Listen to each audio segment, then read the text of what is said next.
Hey, so this is a video game.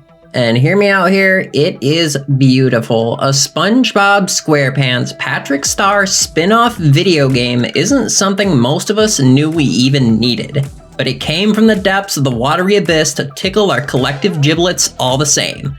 I didn't do any research on the game's backstory or development because, frankly, this game speaks for itself. It speaks loud and proud. It screams to the world, I'm here. I dropped out of 4th grade and now I'm a video game destined to revolutionize game design. I mean, it screams that, but does it matter if no one's listening?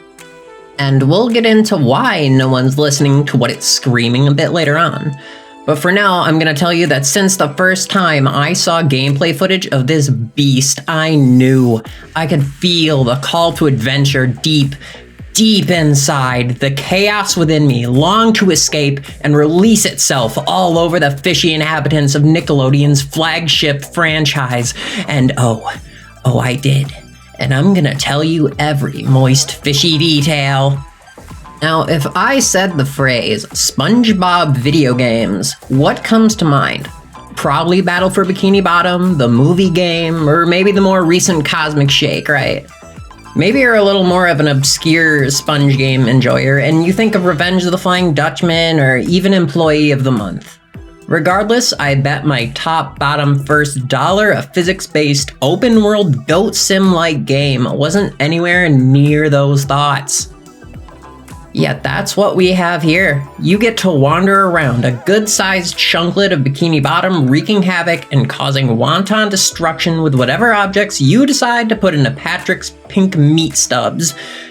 And the limits of what you can use to disturb the peace and lower property values are few and far between. If you're a little goblin like I am, it's a glorious playground of shenanigans. Most objects have their own ways that they interact with other objects, affect your movement, clip through things, and have some actual functions that I definitely am not using as intended. Needless to say, this plays like no other SpongeBob game I've played, and I've played quite a few. It controls weird. Very, very weird. It's too awkward and heavy to say it controls like a platformer, yet there's enough mobility and movement options that it doesn't really fall into any other category. It doesn't feel great, but it feels good enough that I might text it later. If you're noticing a theme here, it's because there's a theme here. And that's the lack of one. The biggest weakness of this game, the biggest problem, the major complaint from me. After you go around doing whatever you want, there's nothing to do. There's no story, no structure, and absolutely nothing interesting as far as game mechanics.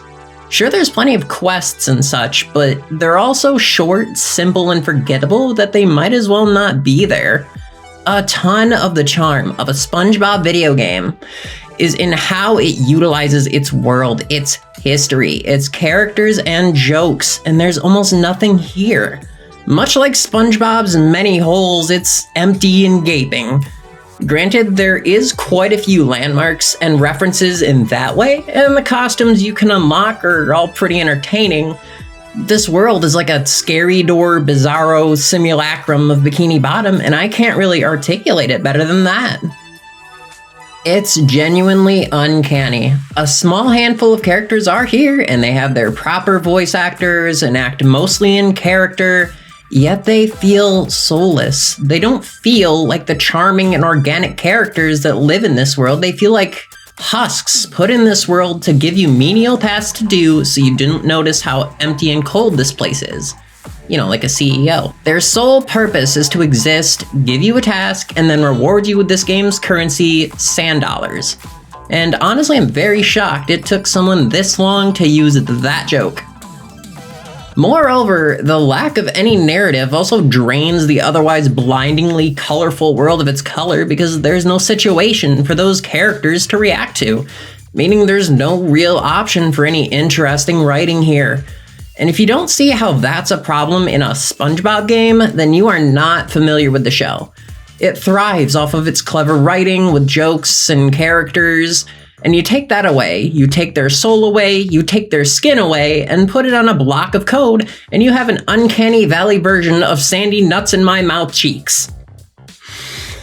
And yet, I love this game. This game is a broken, buggy, glorious mess filled with hours of self-entertainment value, and I haven't had much self-entertainment time since my mom caught me that one number of ways I found to break this game over the course of the 3 hours I played. It made me laugh harder than any game in a very long time. And usually in the process of breaking the game, the act of breaking the game further broke the game, and as a consequence, it broke me.